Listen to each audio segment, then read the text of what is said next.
From Hollywood, California, the Lux Radio Theater presents Ronald Colman, Douglas Fairbanks Jr., and Benita Hume in The Prisoner of Zenda.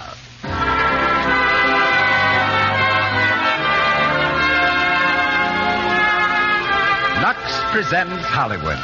The Lux Radio Theater comes to you with the good wishes of the makers of Lux Flakes. It is your loyalty to Lux Flakes that makes it possible for us to bring you these programs week after week. And every time you buy Lux, I wish you'd remember this. Just a few flakes of gentle Lux make so many suds. Lux is the thrifty care for everything safe in water alone. The thrifty way to do dishes. So it's a smart idea to keep Lux in the three places you use it most. In the bathroom, for stockings, underthings, and the pretty accessories that make you look so dainty. In the kitchen, for your dishes. And the laundry, for your dresses and sweaters. Tonight, Ronald Colman, Douglas Fairbanks Jr., Benita Hume, C. Aubrey Smith, Ralph Forbes, and Peter Wills come to us in The Prisoner of Zenda, the great romance, the magnificent adventure of a commoner who played king. Our special guest is Colonel Ivar N. Herning, former diplomat and military attaché, who is technical advisor on the recent screen version of our play. Louis Silvers conducts our music. And now, here's the producer of the Lux Radio Theater. Ladies and gentlemen, Mr. Cecil B. DeMille.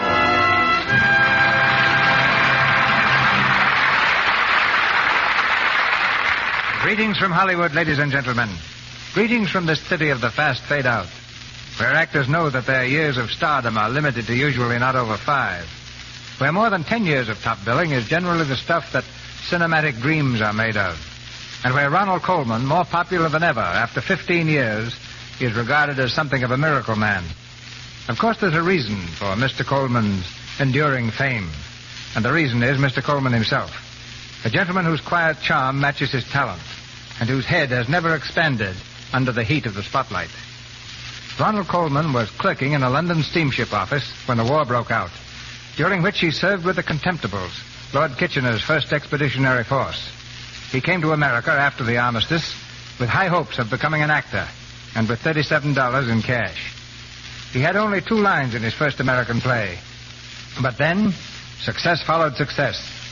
One of his greatest he repeats tonight, Rudolph Rassendyll in Anthony Hope's celebrated romance, The Prisoner of Zenda. We're also joined by 2 other stalwarts from this film made by Selznick International Pictures, Douglas Fairbanks Jr. and C. Aubrey Smith. As Rupert of Hentzau, Mr. Fairbanks proves he can parry a thrust with as much vigor as his famous sword-swinging father. The next picture in his brilliant career will be Rulers of the Sea for Paramount. Mr. Smith, one of the ablest character actors I've ever known, plays Colonel Zapt. And Benita Hume, who has starred both here and abroad, comes back to our footlights in the part of Princess Flavia. Ralph Forbes is heard as Michael, and Peter Wills as Fritz. Our curtain's rising now, and the Lux Radio Theater brings you The Prisoner of Zenda, starring Ronald Colman, Douglas Fairbanks Jr., and Benita Hume.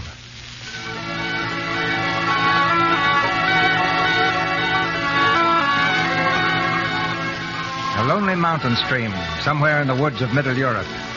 To an aged oak near the edge of the stream is nailed a tattered placard which reads, Province of Zenda, Fishing Preserve, trespassing forbidden by order of His Majesty the King. Just below the sign, stretched out full length on the grassy bank, is a young Englishman. His head is pillowed on a fishing creel, and his rod lies unheeded by his side. He's deep in sleep, when 2 men in hunting costume come from the woods and stand over him. They gaze at him for a moment, and then turn to each other in astonishment. It's unbelievable. Look at him. There is a resemblance, isn't there? Resemblance. Look at the nose, the chin. Shave him and he'd be the king. He isn't the king, is he? I mean, I didn't have that much to drink last night. Don't be a fool. The king's hunting over the ridge. Wake the man up. Say, there. You.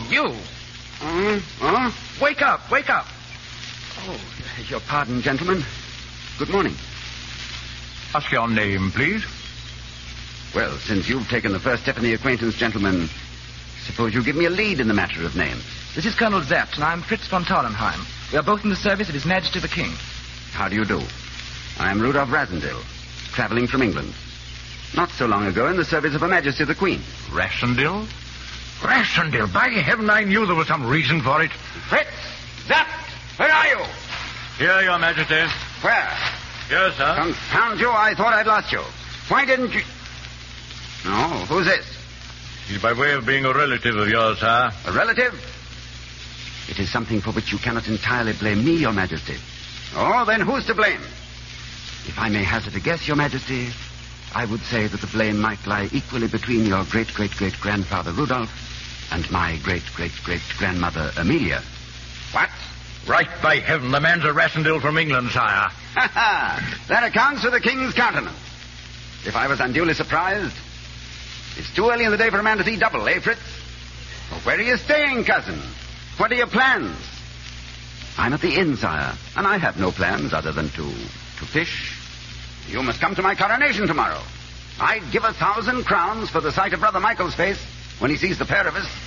But of course you don't know my dear Brother Michael. I'm afraid, sire, I haven't that honor. We must arrange that he enjoy that honor, eh, Fritz? By the way, Rassendyll, what name did they give you? The same as Your Majesty's. Ha ha ha! There shows they weren't ashamed of us, Rudolph. Thank you, sire. You must leave your quarters at once and come to my hunting lodge. Tonight we'll dine you right royally. I'll see to that, sire. It's a night for celebration. Come on.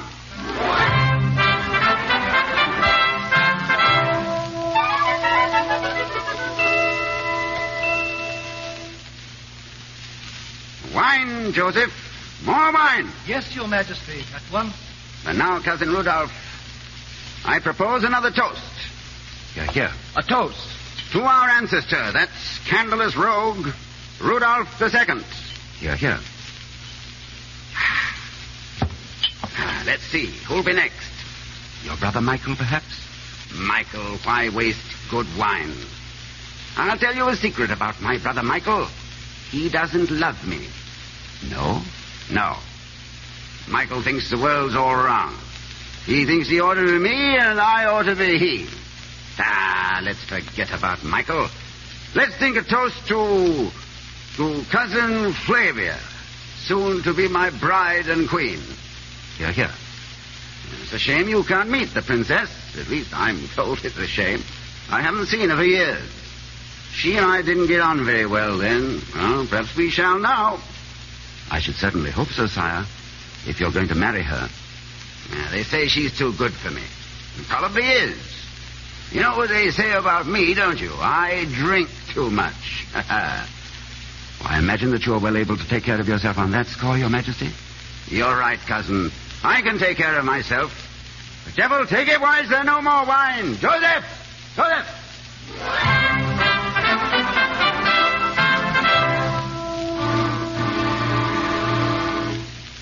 Your Majesty. Your Majesty, please. Perhaps we rubbed his hands. Your Majesty. It's no use, Fritz. Hello. Hey, that was quite an evening, wasn't it? Oh. What's the matter with the king? Joseph found him on the floor this morning. On the floor? Is he still asleep? Very much so. You didn't drink any of this last bottle, did you? No, not that I know of. I think you'd know if you had. Why? Was it drugged? It was. But how? Why? Who did it? Who else but Michael? Who else? Michael? His brother? Half-brother. Michael's mother wasn't exactly acceptable in court circles. But the coronation? There isn't going to be a coronation. But this is fantastic. Impossible. What's in Michael's mind? In Michael's mind? Only the throne and the Princess Flavia. And has he a chance? He has now. Michael is waiting in Strelsau now with Rupert of Hentzau. Half the army already on his side, and half the people, too. And the coronation can't be postponed, huh? If he's not crowned today, he'll never be crowned. He must be there for the ceremony. Yes, that's all that would be necessary. The ceremony. So what's the matter? What are you staring at? Englishman, I'm much older than you. As a man grows old, he begins to believe in fate. Fate sent you here. Fate sends you now to Strelsau to be crowned king. What? Sounds mad, doesn't it? But without your beard, I'd wager you could deceive your own brother. You must be out of your mind. It's a risk against a certainty. My dear Colonel, I came here on a fishing trip. I like to fish. I am a simple Englishman. I couldn't begin to act like a king even if I tried. Oh, no. No, I'm afraid not, gentlemen. And Black Michael sits tonight on the throne and the king lies in prison. Oh, his grave. His grave? Yes. I see. Well, I can't. After all, it would only be for today, wouldn't it? Tonight, you shall be safely across the border. King for a day. And what would it mean if I failed? Your life. And mine. And Fritz's here. And all I'd have to do is shave. Confound it, I'd become awfully fond of this beard. Then you'll do it? Yes, may heaven help the three of us.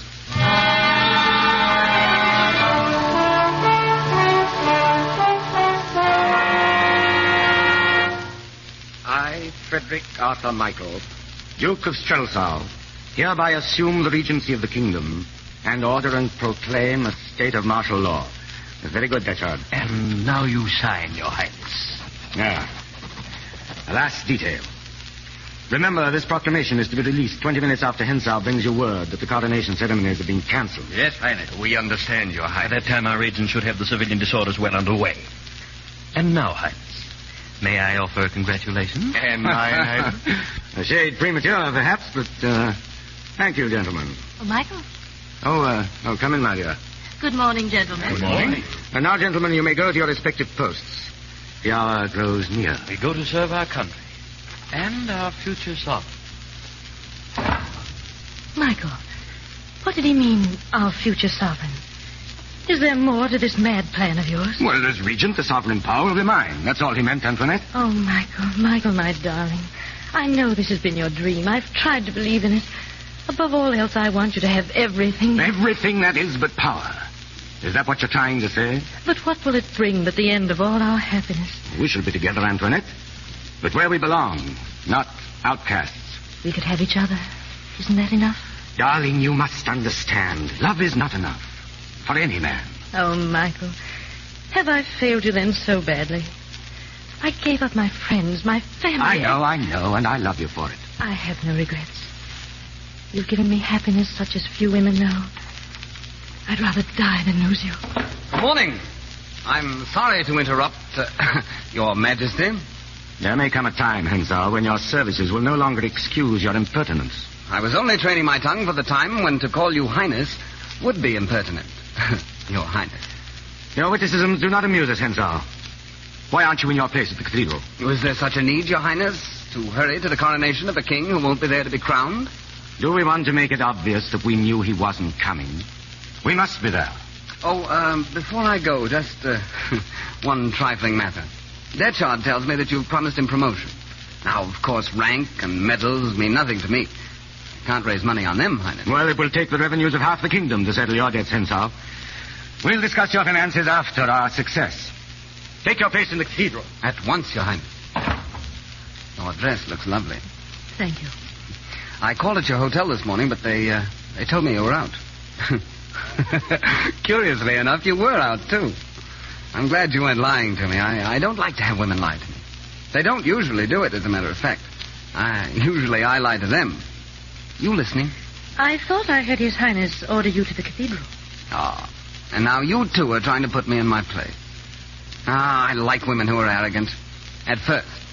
It's always amusing to find that their arrogance is only a defense. But you don't need a defense with me. I'm on your side. I think Michael's treating you wretchedly. And what's he getting at in this marriage of state? An insipid, flaxen-haired doll. Are you referring by any chance to the Princess Flavia? Who else? What possible reason could there be for such a marriage? Well, how else can he get the crown? But he doesn't want the crown. He wants only to be regent. Oh, no. Really, mademoiselle? I should have thought you knew your Michael better. You're mad. I don't believe it. Oh, it's shameful of him to keep you in the dark like this. You want to hold him? Make him jealous. But you'll have to fall back on me for that. I'm the only man in the country who isn't afraid of Michael. Get out. Huh? Get out, please. Oh, of course. Your Highness. It's impossible. Your Highness. Recall the proclamation. Go at once to the cathedral. Cancel all plans for the public demonstration in my favor. Go on, hurry. Yes, Your Highness. Anything wrong, Your Highness? Wrong? Oh, no, of course not, Hensau. Nothing at all, except that the king has just arrived in Strelsau for the coronation.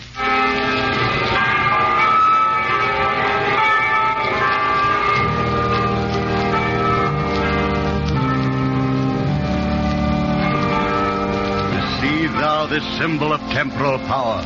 This scepter, wielded these many generations by all our chosen sovereigns, sired of the ancient house of Elfberg.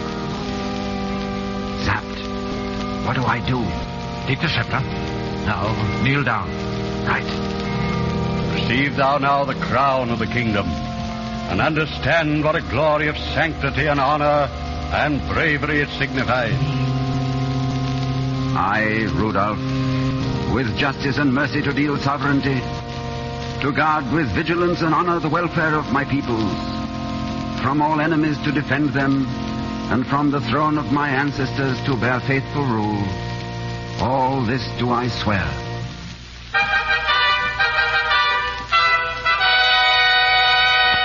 God save the king. God save the king.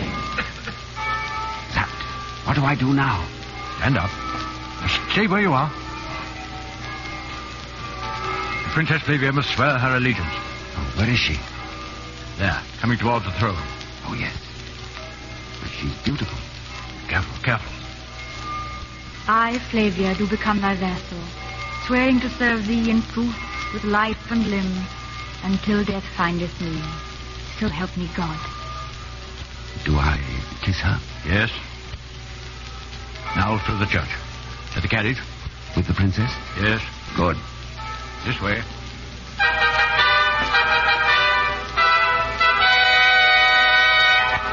God save the king.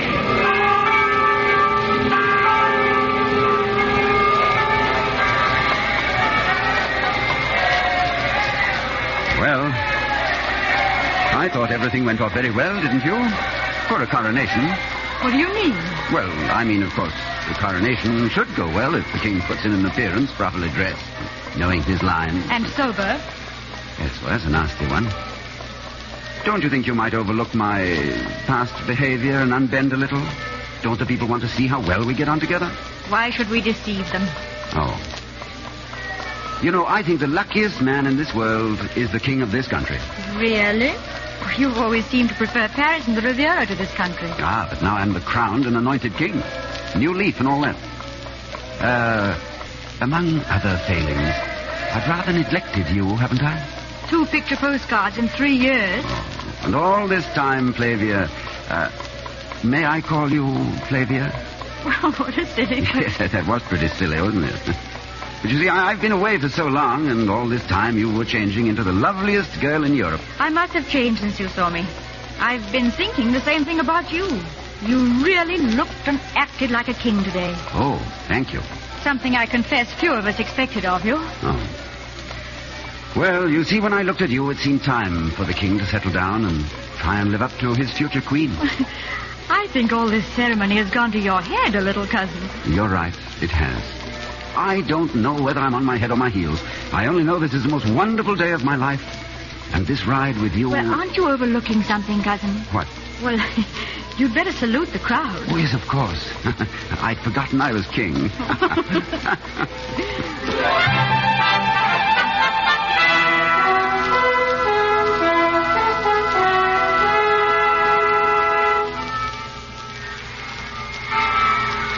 Listen, they're still cheering.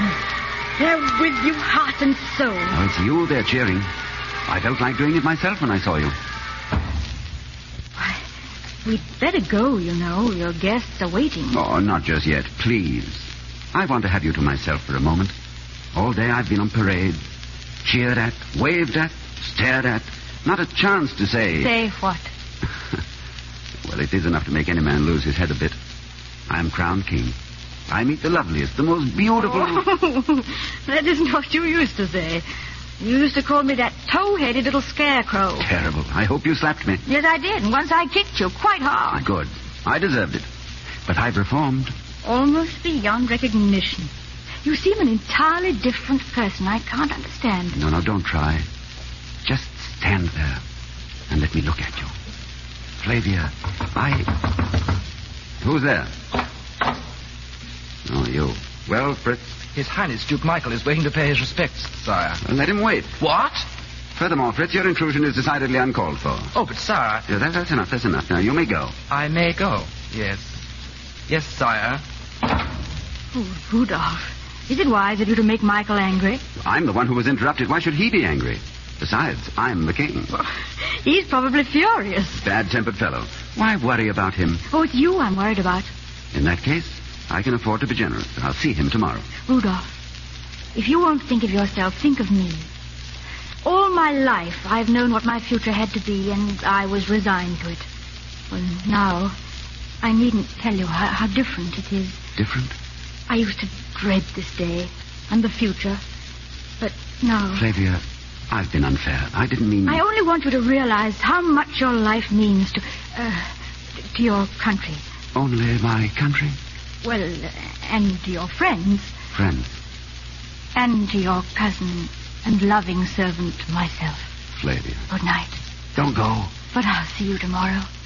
Good night, Rudolph. Tomorrow.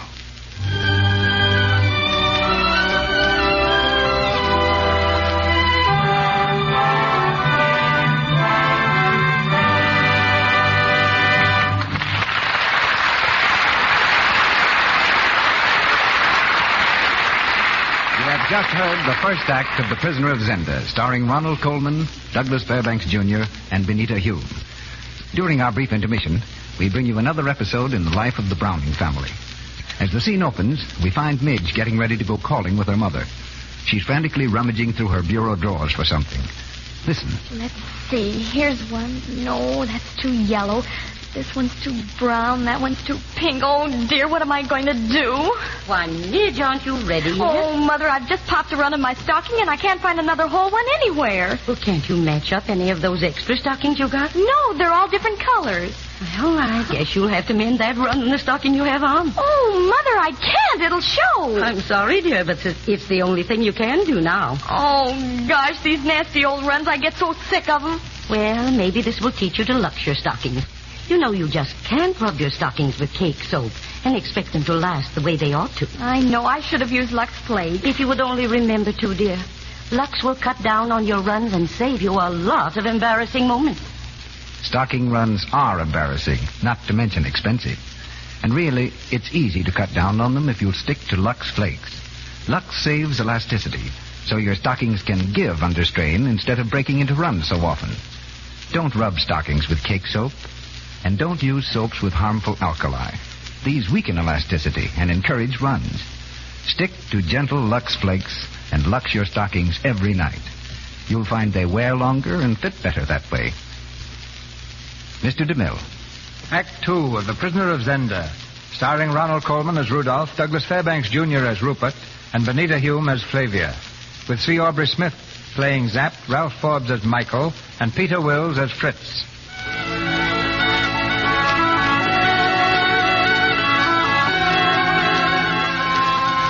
Tomorrow has come, and Rudolph Rassendyll, the imposter king, waits only for the return of the real king before leaving for England. But something has gone wrong. Colonel Zaptu went to Zenda to bring back the king, found the lodge deserted, Joseph murdered, and the king gone. Now Zap faces Rudolph in the palace at Strelsau. Gone? What do you mean, gone? The king's not there. They've taken him away. But Michael's been in Strelsau all day. Still is. That devil Hansau hasn't. Well, then that settles it. They know everything by now. Yes, they know everything. But they can't speak. They can't announce us without announcing themselves. That still won't keep them from murdering the king. With you on the throne, they won't dare. Me on the throne. No, it's too much to ask. Nobody could carry on this masquerade. I've tried to help you all I can, but I'm not a fool. Yes, I suppose you're right. It's just that, you see, Rudolph is my king. I have a feeling about my king, about the crown. I feel about it the way another man would feel about his children, or the woman he loved. He'd hate to leave her to her fate without making a fight. What fate? Whose fate? Can you ask that when the king is kidnapped, perhaps murdered? Well, you know whom I mean. Oh, the Princess Flavia. With the king dead, Michael as regent will declare her the queen, and after that, of course, he'll marry her. She'd never do that. She couldn't. Flavia's a princess of the royal house. She'd have no choice. You can't let that happen to her. Can you? No. Then you must hold the throne, Rudolph. until we find the king.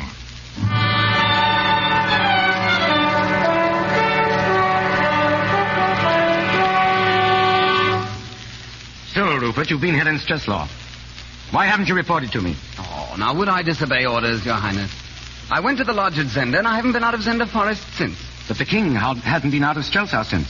And if you went to the lodge, what did you find there? I found the king in the cellar, well and truly drugged. Still there? What happened next must have been Zapp's idea. Tallenheim couldn't have thought of it. What was Zapp's idea? Passing another man off as the king, under your very nose, Highness. What? Odd, a man not knowing his own brother. But I assure you they might be twins. Are you trying to tell me the man I saw crowned is an imposter? Not your type of fiction, I see, Highness. Too incredible. But things like that do happen. You know, I once knew twin sisters that were... Oh, well, that's another story. I'm beginning to understand.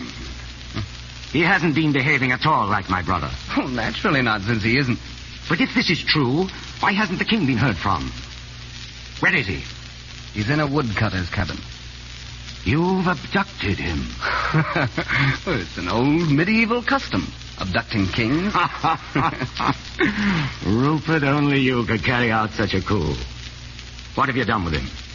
Well, first, Highness, there's one thing we haven't discussed. Now, why do people abduct kings? Just for fun, Highness? Isn't there usually the little matter of the king's ransom? You can be the first man in this kingdom, after the king. Oh, thanks. But how about a little something now on account? Well, 10,000. Oh, that's a poor price for a king. And a crown. 20. That's final. Well, it's too cheap. But I do find him a bit of a nuisance, always whining about being chained up. Did you hurt him? Only slightly, but the cabin is very damp, Highness. I was afraid he might develop pneumonia. And let the Englishman reign all his life? You realize, don't you, we couldn't expose him. That hadn't occurred to me. But if the Englishman dies first and is buried in the cathedral as the king... Yes, I think that's the solution, Hensel. Oh, sire, there are moments in your presence when I feel myself an amateur.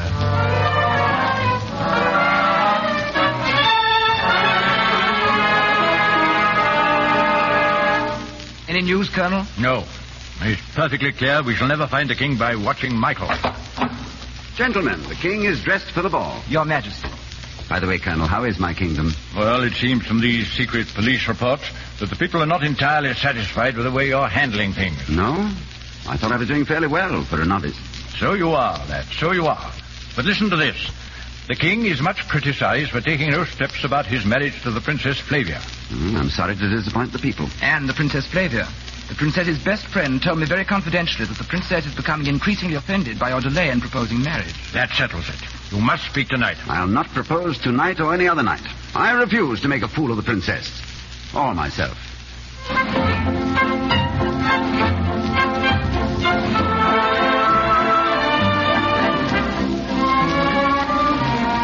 Flavia, you promised to go out on the terrace with me. Is that a command, sir? It's a command. Please. You're very cool this evening. Have I offended you? You've said nothing to offend me, sir. What you really mean is I've said nothing. Is that it? Well, I'm sure you have excellent reasons, sir. Flavia, please try to believe me. I may be the sort of man who'd take advantage of any number of people, even a whole country, but I could never willingly do anything to hurt you. I don't understand. Then try to believe this without understanding. I love you. Oh, is it true? Or is it only because you must? I love you more than life, or truth, or honor. Oh, Rudolph, I've so wanted you to say that. Tell me, how is it that I love you now when I never even liked you before? Never before? You seem so different. Well, perhaps I am different. Yes. That's what's so wonderful. I wanted you to be different from the Rudolph I knew, the Rudolph I didn't love. And you are. And yet you aren't. But if I were different, if I were not the king... Why do you say that? Could you love me if I were not the king? Rudolph, does a woman who marries without love look on a man as I look on you? Flavia, I am not. Your Majesty. 1,000 pardons, sire. His Eminence the Cardinal is waiting to take his leave. Of course. Something wrong, Colonel Zenda? Nothing, Your Highness. It's always my unpleasant task to be the reminder of duty.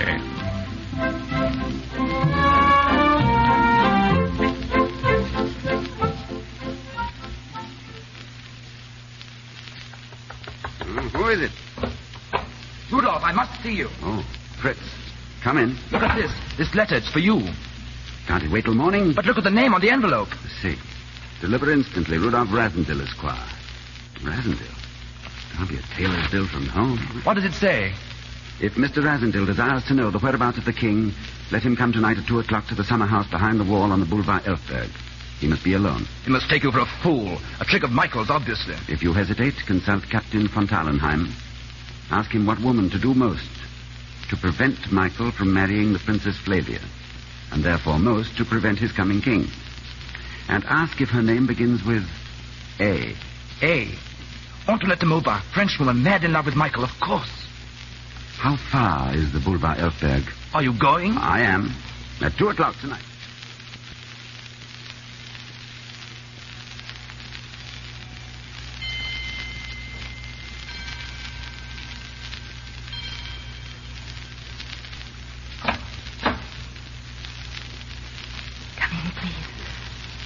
Good evening, madame. Quickly.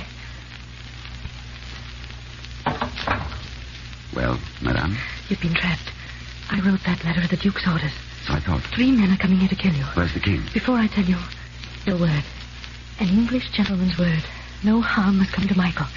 Have I your word? Yes, as much as I can give it, if you tell the truth. They're moving the king tonight from a hut in the forest to Michael's castle near Zenda. That's what I wanted to know. Wait. If the castle is attacked, the king will be killed instantly and no trace of his body will be found. Nice chap, Michael. Do you want my help or don't you? I want your help. But how can we rescue the king? Leave that to me. He must have his friends near at hand in his hunting lodge. On some pretext or other, or boar hunting, anything. I'll send you word when to strike. Now go, and quickly. And you? If Michael finds out what I've done, you and I shall not meet again. Good luck. In everything. And to you, with her. They've come. They're too soon. Mr. Rasendil! Mr. Rasendil! Pardon this untimely interruption. I only ask a word with you. It's Rupert of Hensau. Don't trust him. You don't answer to that name, sire. I have an offer for your majesty. We can talk with the door between us, Count Rupert. As you please. On truth, while I offer peace terms. £50,000 in English notes and safe conduct to the frontier. Ah, that seems handsome. Come out, then. I have a good horse for you and the money ready. Just a minute while I think that over. Stand there out of the line of fire. What are you going to do? Sorry, but I'll have to use your tea table as a shield. Do you mind? But how can you possibly... As they start in the door, I'll start out. Oh, they'll kill you. Now stand back. Gentlemen, I accept your offer, relying on your honor. If you'll open the door... It's locked. Oh, but it isn't. Come in, gentlemen. Get him! There he goes. Get behind him. Good night, gentlemen.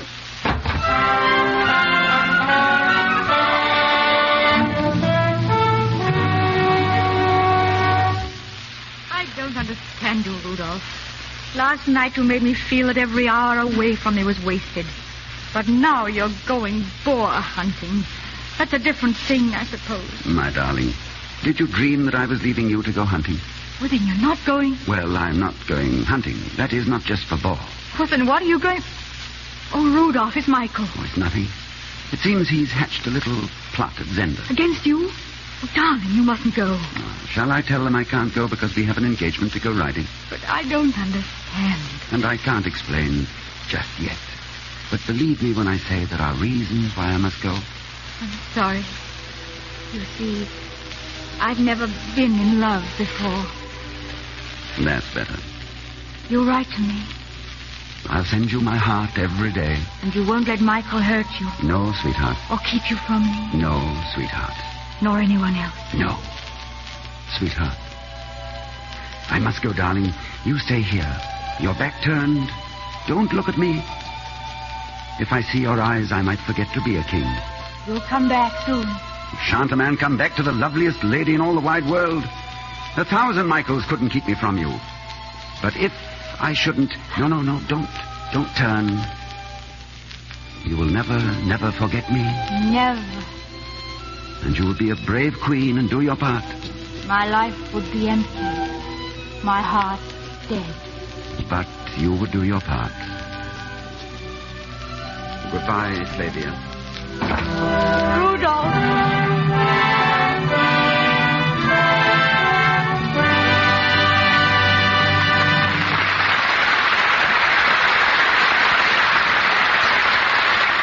We pause for station identification.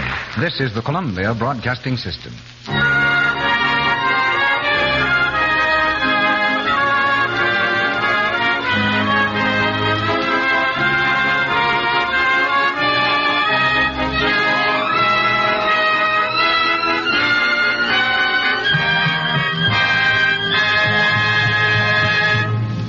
The curtain falls on Act Two of The Prisoner of Zenda, starring Ronald Colman, Douglas Fairbanks Jr., and Benita Hume.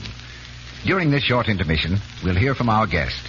But first, here's a thought for the ladies.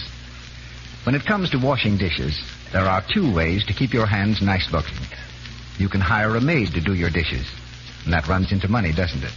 Or you can do your dishes yourself with Lux Flakes, and that'll cost you almost nothing. It's amazing how soft and smooth your hands stay with Lux. There's no harmful alkali, absolutely nothing in gentle Lux Flakes to dry the oils in your skin and make your hands rough and red. Lux is kind to your hands and kind to your pocketbook, because a little goes so far. Lux is thrifty, you know. Here's Mr. DeMille and our guest. Tonight's guest never knew the royalty of our play because they exist only in fiction. But he's met the real-life royalty of practically every kingdom in Europe. He's Colonel Ivar N. Herning, who served in the armies of Sweden and Finland, who was military attaché in Austria and Germany, and who has some 20 decorations for his military and diplomatic achievements.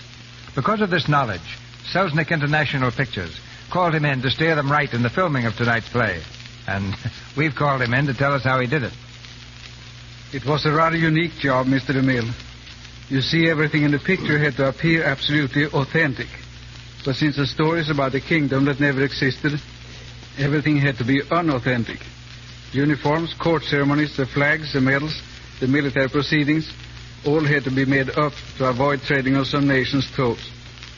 So we found ourselves in a peculiar position of trying to be right by being wrong. Will you tell us what royalty actually thinks of the very formal etiquette which surrounds the throne? Kings and queens, Mr. DeMille, don't like formality in their private lives any more than do ordinary people. But in their public lives, they are forced to maintain traditions and the strictest kind of etiquette for the sake of the high office they hold. Will you illustrate your point, Colonel? Well, I believe the sternest advocate of upholding the formalities I ever knew was the late Queen Victoria of Sweden. Once as officer of the guard at the Summer Palace, I was ordered to see her immediately. I reported, wearing full dress uniform and heavy saber. I had misjudged the situation, however, for this was to be a family affair, not a formal public one. The Queen was surrounded by her grandchildren. "We are going to play with the children," she commanded, whereupon one of the princes informed me that I was to be an elephant, and the Queen was to be a tiger. The grandmother Queen got down on her hands and knees, so did I.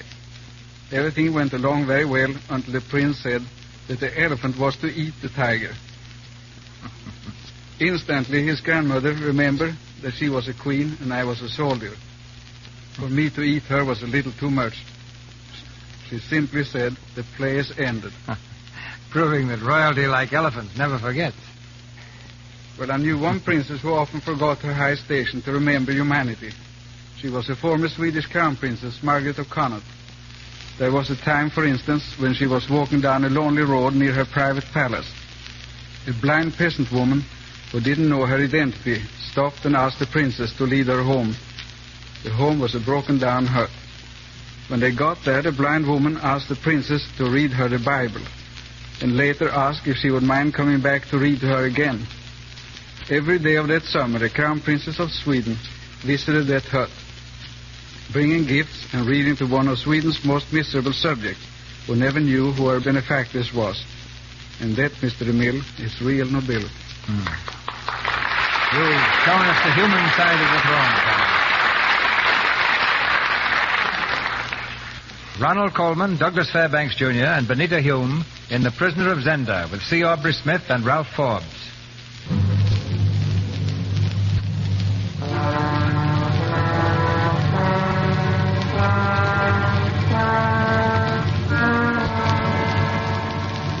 Armed with the knowledge that the king is held prisoner in Michael's castle, Rudolph and the king's loyal followers have gone to the hunting lodge nearby to wait their chance to save him.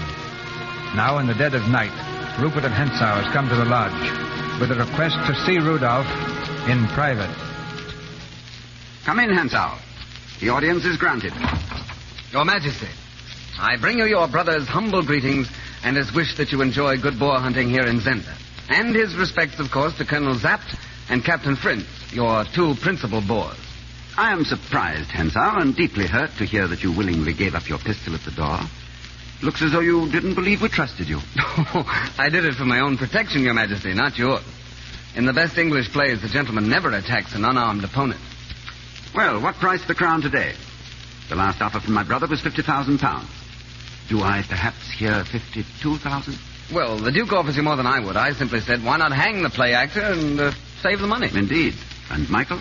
He doubles the offer. £100,000. I told Michael you'd refuse. But the fact is, between ourselves, Michael does not understand a gentleman. No, but we do, don't we? Oh, Rassenthal, you're a man after my own heart. Frankly, you and I are the only two people worthwhile saving in this whole affair, now aren't we? Now, here is my plan for us. Disregarding Michael? Oh, Michael's such a bore. Now, listen. Attack the castle boldly. Go on. Arrange the time with me. I have such confidence in you, of course. Black Michael will fall. The king, well, you don't want to find him. You won't. That's provided for. And your friends, well, if they fall too, then only you and I are left to know the truth. Understand? I, Rupert Hensau, and you, king of the realm. I see. But aren't you being a little unfair to Michael? Oh, perhaps a little, but I can't put up with his jealousy. Jealousy? Mm-hmm. You've seen it. Oh, yes, Antoinette. So the Duke gets in your way. Well, that's hardly a fair way of putting it, perhaps. I get in his way. Surely she doesn't prefer the Duke. Yes, the silly creature. Then you're doing all this for love. How romantic. Well, love and your Majesty's gratitude throughout your long and happy reign. And then, of course, you might make over to me Michael's castle and estates. Shall we shake hands on it? Zap, Fritz, come in and listen to this. I would also promise, play actor, to leave your golden-haired goddess alone until I wanted her. Why, Now, don't get excited, please. You see, I left only my gun outside. I still have this. Touch me with that dagger and you'll be full of holes before you reach the road. It's almost worth the chance. But I imagine we'll meet again, play actor. Perhaps under conditions more favorable to me. Yes, I'm sure that's the only way we'll ever meet. Of course. Good night. Good night.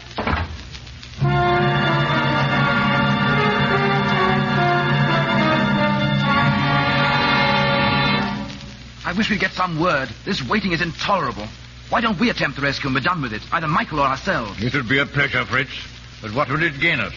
You think Michael would fall and let the king live? Besides, what justification could I, the king, have for attacking my dear brother Michael? Are we to do nothing, then? We are to do nothing, stupid. And don't be in such haste to end your life, young man. If you will forgive me, sir, your impatience seems on occasion to equal my own. Oh, it's different with me. I've spent my life, and it's been a long one, in the service of the throne. I can do no more than die in its service. Now, or a few years later, what difference will it make? It makes a great difference, Colonel. You've never seen England in the spring. There's a little stream I'd like to show you, too, where the trout... Aye, lad. It'll be a pity if we never get the chance to go there. God grant that you at least may see your own country again. I'm not sure it could ever be the same again. I know, lad. I know. Come in. The man is here who insists he has a personal message for His Majesty. Have you searched him thoroughly? Certainly, sir. Send him in. In here. I'm Colonel Zapp. What is it you want? I have a message for His Majesty from Madame Antoinette de Maubin. De Maubin? Well, what is it? I am to lower the drawbridge at 2 hours past midnight. But the king will be killed at the first alarm. Yes, Majesty. She says before the bridge goes down, one of your men must swim the moat and go to the first room on the left of the corridor. The king is imprisoned there. Yes? That man alone must hold off the guards from murder until the others cross the bridge and get below.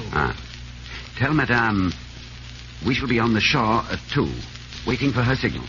Then I will swim the moat. The others will wait until you lower the bridge. Now go. I think I should swim the moat, Rudolph. Right, lad. Can't afford losing both our kings. One king you'll lose tonight.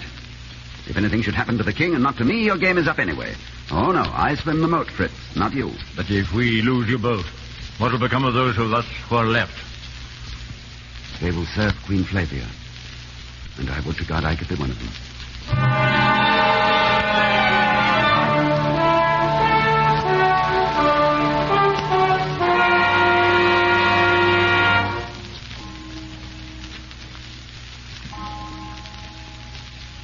Epstein! Here, Henzo. This castle's gloomy as a vault. Where are you? Here. The relief guard was 10 minutes early tonight, Henzo. Why? Well, the Duke's as nervous as a kitten. Must be expecting old Zap to bob up out of the moat in a diving helmet. Well, getting late. I'll have a last look at the doors and the drawbridge before I turn in. Good night. Good night, Henzo.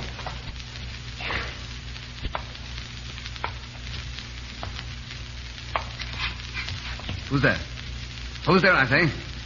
Beronson. Lohengrin, was that you?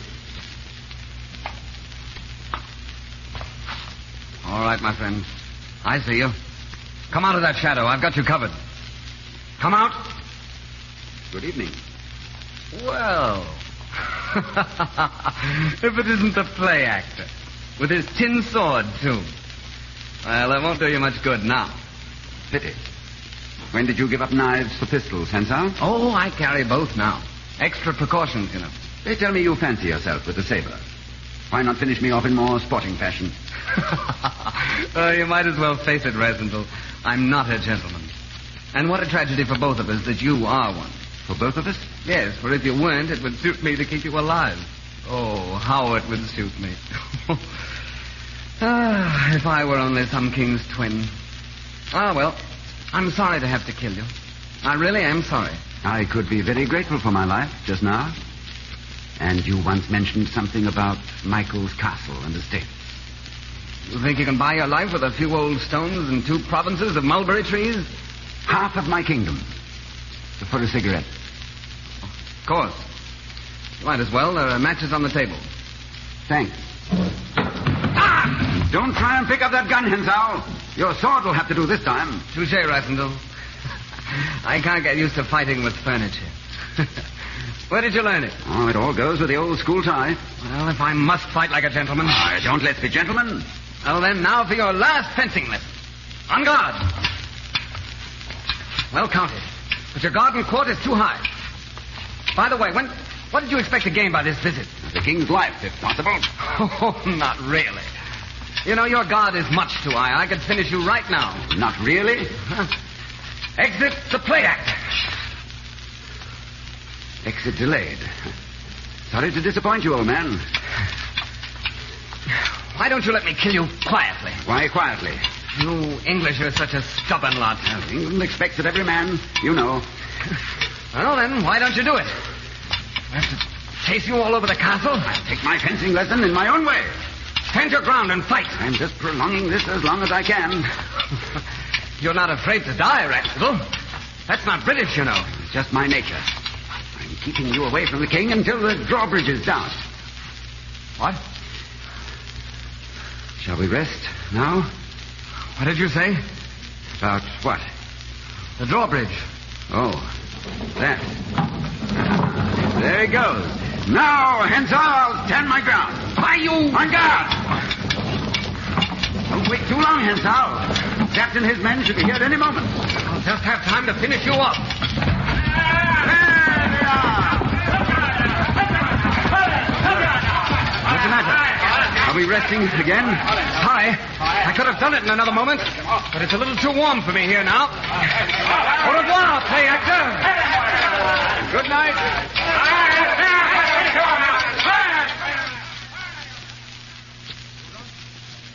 You all right? You're wounded. Oh, it's nothing. The king? He's safe. We've got him. And Black Michael, too. That's good. I'm just a little tired. You don't mind if I just sleep, do you?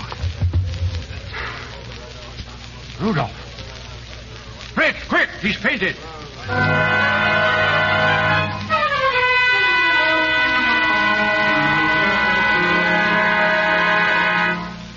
You're sure you're feeling well enough to travel, Rudolph? Oh, never better. How's the king? He's weak. Still some fever. But we'll soon have him well and back in Strelsau. That's good. Well, my work's done. I can go now. I'll see England again after all that. Wait. Before you leave, Her Highness wishes to see you. Does she know everything? Everything? What did she say? Nothing. She wants to see you.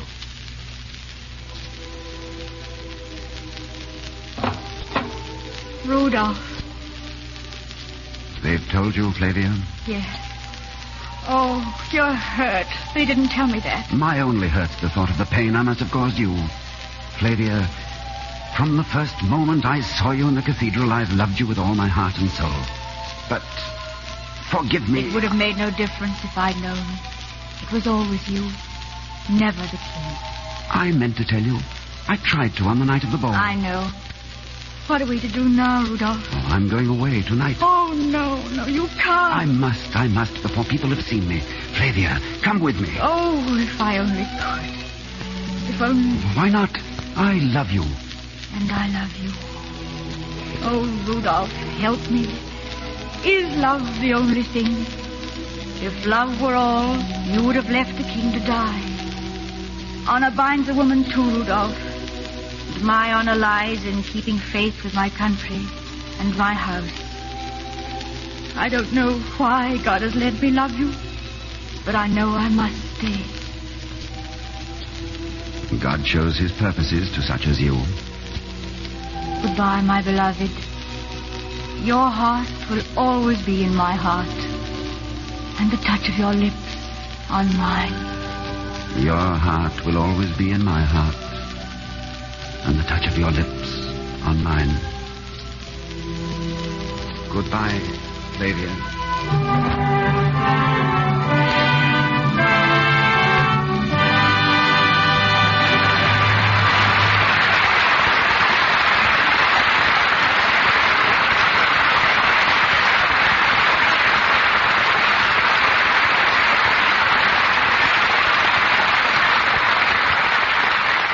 Down the curtain on the last act of The Prisoner of Zenda, starring Ronald Colman, Douglas Fairbanks Jr., and Benita Hume. In a moment, our stars return for their curtain call. But first, may I say something to the mothers in our audience, particularly mothers with small babies. I don't have to tell you how sensitive a baby's skin is. You know that it takes very little to irritate it. But here's something you may not know. When you wash baby's clothes with soaps containing harmful alkali, you run the risk of chafing his tender skin. And you certainly want to avoid that, don't you? Then listen to what Mrs. G.E. Knapp of Cheverly, Maryland, who is the mother of triplets, says. My triplets had such sensitive skins that only the mildest soap could be used on anything they wore. I knew from experience that Lux was safe, so I used it for the baby sweaters, dresses, diapers, all their things, and they haven't been troubled with rash. Yes, Lux is safe for baby's things. It has no harmful alkali. You don't risk irritating baby's tender skin. And Lux won't fade colors or spoil the fit of baby's clothes either. It's safe for everything safe in water alone. So keep the thrifty large-size box of Lux Flakes in the house, won't you? And use it for everything baby wears. And for the many nice things you wear, too. Mr. DeMille returns to the microphone with our stars. Rudolph and Flavia said goodbye a moment ago. Suppose we reunite them now as Ronald Colman and Benita Hume, accompanied by Douglas Fairbanks Jr. To ease the minds of the listeners who may be wondering who played the part of the king and who sounded so much like Ronald Colman, I'm sure it's quite all right to tell them now that the part was played by Ronald Colman. I could add that you played your dual role to the hilt, Ronnie. Yes, you could, but please don't. Incidentally, Mr. DeMille, I understand you once acted in Zenda, too. I hesitate to use the word act, Benita. However, I appeared in Zenda the first time I ever played before an audience. I also tackled the dual role, which was very easy at the time because my voice was changing. And where was this first DeMille epic produced, C.B.? Oh, in Derling's Hall at Pompton, New Jersey. There was one disadvantage to Derling's Hall, however. It was located over a grocery store. Oh, I'd walk up a flight of stairs any time to see you act, Mr. DeMille. That's very kind, Benita, but the point is that every night the theater was open, the grocery store stayed open, too, doing a land office business in very ripe tomatoes. Proving just one of the advantages of acting on the air. Is it true, C.B., that when Zenda first hit Broadway, it exerted a tremendous influence in the field of matrimony? I know of no play before or since, Ronnie, that has inspired so many gentlemen to pop the question and so many ladies to answer yes. Well, if that's true, Ronnie, think of the havoc you may have wrought tonight. And that's as good a hint as any, Doug, for me to say good night. My thanks, Mr. DeMille, for a most enjoyable evening. Our microphone's always at your service, Mr. Coleman. Good night. Good night, Doug. Thank you, Benita.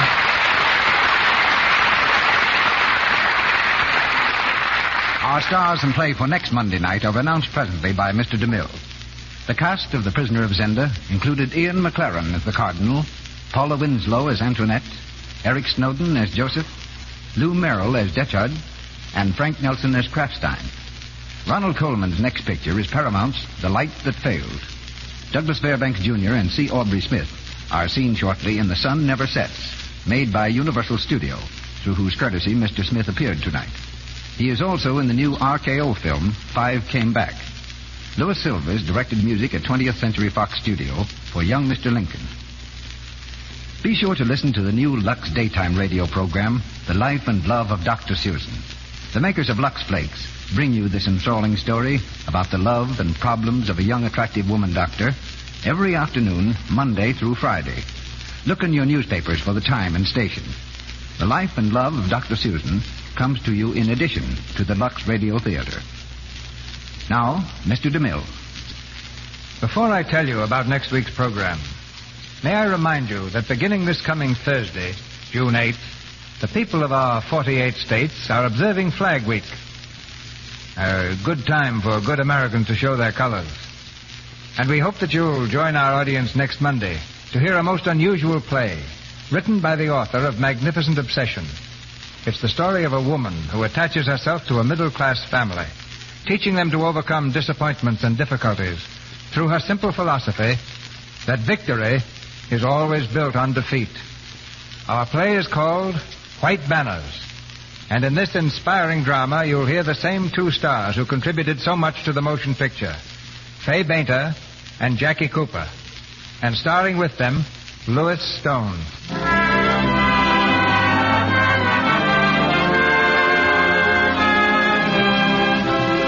Our sponsors, the makers of Lux Flakes, join me in inviting you to be with us again next Monday night when the Lux Radio Theater presents Fay Bainter, Louis Stone, and Jackie Cooper in White Banners. This is Cecil B. DeMille saying good night to you from Hollywood.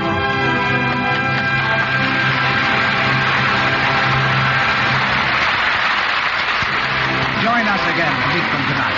Be part of the large audience that gathers from coast to coast to hear Hollywood's most popular stars in your favorite plays of stage and screen. Your announcer has been Melville Roach.